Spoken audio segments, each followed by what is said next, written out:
Now students will see rotational dynamics, the very important derivation, perpendicular axis theorem. This theorem is applicable for plane lamina.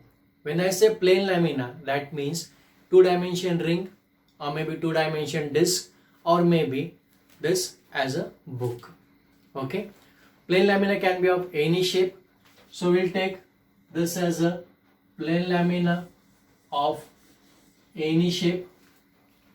Okay, there are three axes, x-axis, y-axis and z-axis. They are mutually perpendicular to each other. So we'll take x-axis, y-axis and z-axis which are mutually perpendicular to each other. Suppose this is point of intersection of all three. This is my x-axis, this is other axis, and this is say my third axis. Okay, let us call this as a x-axis, I'll call this as y-axis, I'll call this as z-axis, and this is intersection O. Fine. Now if I calculate moment of inertia about z-axis, let us say about this axis is moment of inertia I suffix z, moment of inertia about x-axis say I suffix x, and moment of inertia about y-axis say I suffix y. Okay. Now this is actually something like this. This is my plane lamina. Fine. And I have, these are the three axes. Okay. X-axis, y-axis and z-axis. Let us say something like this. Fine. This black color is my z-axis, this pink color is my y-axis, and my green color is x-axis. That means z-axis is perpendicular to the plane lamina and y and x-axis they are in its plane and intersecting at same point, that is point O. I repeat students, if you see this one, my black color is perpendicular to plane lamina, green color and pink color they are lying in the plane lamina. So in my diagram, z-axis is perpendicular to plane lamina and x and y-axis they are lying in the plane of lamina.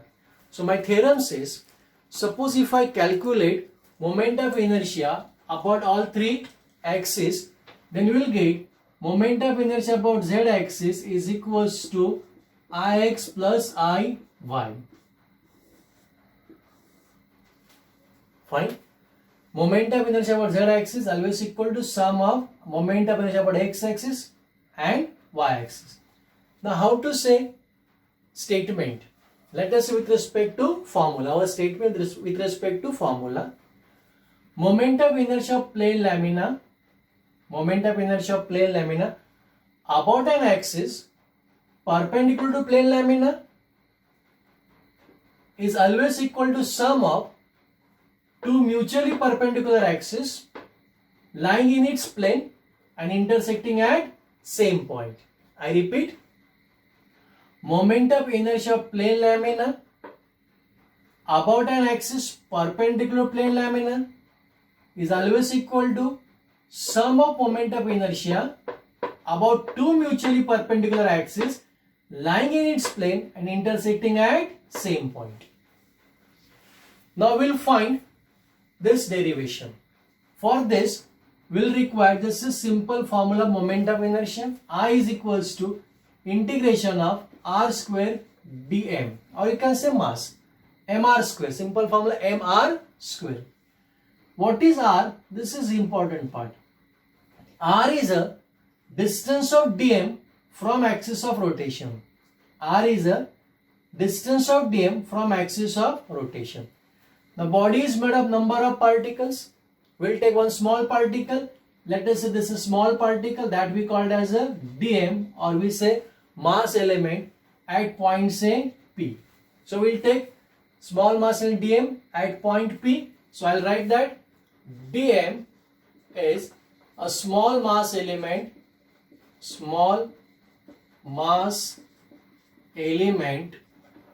at point P. Okay. Now what is distance of dm from y-axis, from x-axis and from z-axis? For this, we'll draw the perpendicular. We'll draw the perpendicular to the y-axis. This is perpendicular to the y-axis, you can say. We'll draw perpendicular to x-axis. This is perpendicular to x-axis. And from z-axis, this is a distance. Okay. We'll call this as, say, m. We'll call this as n. Fine. Now we'll use this formula for x-axis, z-axis, x-axis and y-axis. What is the formula says? I is equals to about z-axis, about x-axis and about y-axis. Integration, integration, integration. All three cases dm is same. So this is dm, this is also dm, here also dm. The mass of dm from z-axis, r, we have to say r. So what is r? Distance of dm from a given axis. So distance of dm from z-axis. What is the distance of dm from z-axis? Distance of dm from z-axis is OP. So I'll write here OP square. Now distance of dm from x-axis. Distance of dm from x-axis is NP. So this is NP square. Distance of dm from y-axis. Distance of dm from y-axis is MP. So this is MP square. Let us call this as equation 1. Now we'll use Pythagoras theorem in this triangle OMP. So in triangle OMP, simple Pythagoras theorem says OP square is equal to OM square plus MP square, or we can say MP square plus MP square plus OM square. Now OP square I'll keep as it is, MP square I'll keep as it is. Now see OM square. OM is equal to NP, opposite sides are equal. So OM is equal to, I'll say, MP square. Now multiplying and taking integration on both the sides. Multiplying by dm and taking integration on both the sides, I can say OP square dm is equal to integration MP square plus NP square. This is dm. So taking integration and multiply dm on both the sides. I'll open this bracket. I can write MP square dm, separating integration, and dm NP square dm. This OP square dm as it is. Now we replace all this from equation 1. If you see for equation 1, integration OP square dm is equal to Iz. Integration OP square dm is equals to Iz. Integration MP square dm is equals to Iy. And if you set this NP square dm, this is nothing but Ix from equation 1. So we got Iz is equals to Iy plus Ix. Okay, students? Now next derivation, parallel axis theorem. This theorem you can use when, if you know the moment of inertia about an axis passing through center and you want moment of inertia about any axis. Suppose this is a body, this is axis passing through the center of mass, and I want moment of inertia about any axis, then I can use the parallel axis theorem. Means, suppose this as a body, okay, of any shape, and suppose you know the moment of inertia about an axis passing through the center of, this is suppose center of mass, point C. Now from this, say this as a axis, moment of inertia about an axis passing center, let us say I suffix C. तुम्हें moment of inertia about an axis passing through center मालूम है, and you want moment of inertia about any axis, then you can use the parallel axis theorem. So this is body, this is axis passing through center of mass, and I want moment of inertia about any axis. Suppose मुझे यहाँ पे चाहिए, Where? So this is my any axis. So say this is my any axis. Say point is O. Moment of inertia indicates say IO. So IO is a moment of inertia about any axis. IC is moment of inertia about an axis passing through the center of mass, and both the axes are parallel to each other. And let us say distance between these two parallel axes is h. Then this theorem, mathematically you can write IO is equals to IC plus MH squared. Statement for this theorem: moment of inertia body about any axis is always equal to sum of moment of inertia about parallel axis passing through center of mass and product of mass of the body and square of the distance between two parallel axes. Okay. Now to derive this, again we require the basic formula I is equals to integration of r square dm, where r is the distance of dm from the axis of rotation. So we'll take one small mass dm, let us say somewhere here, this is small mass dm at point say P. So dm, a small mass element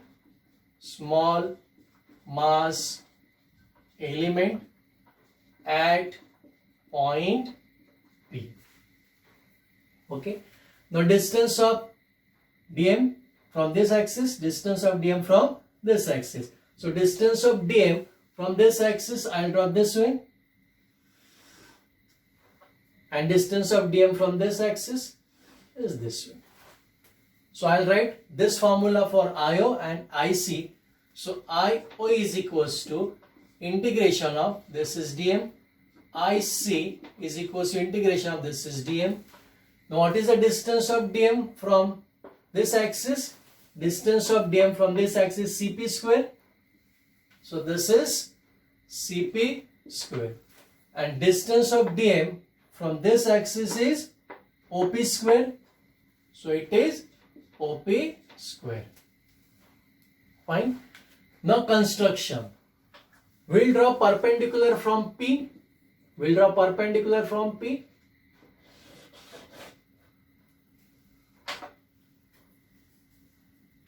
We'll draw perpendicular from P. Let us say this is perpendicular. We'll extend this line and let us call this point as a D. Now we'll use the Pythagoras theorem in triangle. Which triangle? In triangle OPD. In triangle OPD, OP square is equal to OD square plus PD square. So OD square plus PD square. But what is OD? OD is OC plus CD. So OD is equals to OC plus CD the square. This PD square as it is. Now we use the formula A plus B the whole bracket square, that is A square plus 2AB plus B square. So if I use here, I'll get OC square plus 2OCCD plus CD square of this PD square as it is. I'll keep as it is OC square 2OCCD plus. Now this CD square PD square, if I see diagram, CD square plus PD square is equal to CP square. This replaces CP square. Now multiplying by dm and taking integration on both the sides. So I can say integration of OP square dm is equals to integration of OC square dm. I am separating simultaneously, plus integration 2OC CD dm plus integration of CP square dm. Okay, multiply by dm and taking integration on both the sides. Now we'll put the values. What is OP square dm? OP square dm is equals to IO. This is IO is equal to integration OC square dm. यहाँ पे नहीं, what is OC? OC is equal to H, so it is H square. So I'll take h square outside the integration term. Inside integration we have dm plus 2. OC is equals to we have h integration of CD dm plus integration of Cp square dm. Cp square dm. What is this? IC. So again IO is equals to integration dm is m. So I can write this is m h square plus 2h integration of CD dm. You will get 0. Why? I'll explain this. IC as it is. So IO is equals to IC plus ms square. This part is 0. So this is mh square plus we'll have IC. That means simply IO is equal to IC plus mh square. So I can write IO is equals to IC plus mh square. We got the proof. Now integration of CDDM is equal to 0. This is by the definition of center of mass, because CDDM is a distance from the center, and this point, if it is at origin, then integration of CDM is always equal to 0 by the definition of center of mass. Okay.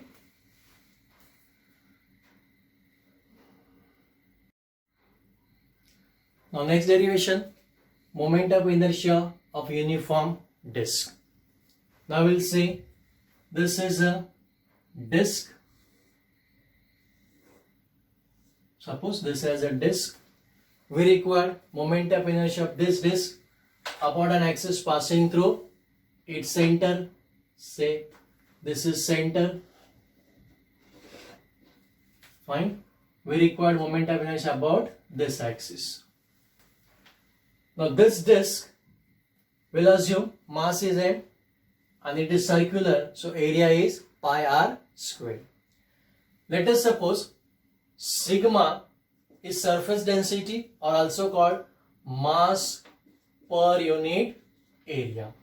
Mass per unit area, that is mass upon area. Mass of the disk will assume m, so it is m. Area of the disk pi r square, where r is a radius of this disk. Okay students. Now how to calculate? For this, remember disk is made of number of concentric rings. Disk is made of number of concentric rings. Suppose this is center, so it is made of number of concentric rings.